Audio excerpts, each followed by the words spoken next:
పులివెందుల పట్టణంలోని CSI ground లో నిర్వహించిన ఉచిత వైద్య శిబిరానికి విశేష స్పందన లభించింది. భారీ సంఖ్యలో ప్రజలు తరలివచ్చి వైద్య సేవలను వినియోగించుకున్నారు.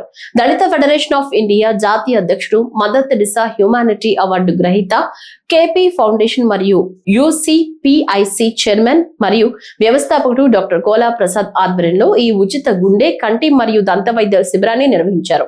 శిబిరాన్ని తొండూరు మండల YCP incharge YS Madan Mohan Reddy ribbon cut చేసి ప్రారంభించారు.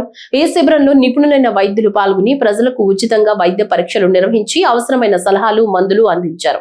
రాబోయే రోజుల్లో ప్రజలకు ఇలాంటి సేవలు మరింతగా అందించాలని నిర్వాహకులను పలువురు అభినందించారు.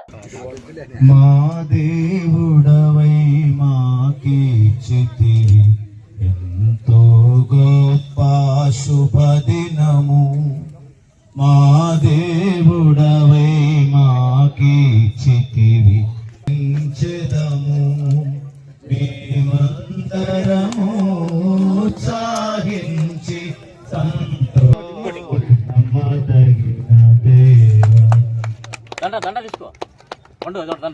ఇటువైపు ఈసీజీ లేడీస్ కి సపరేట్ గా అలా ముంచి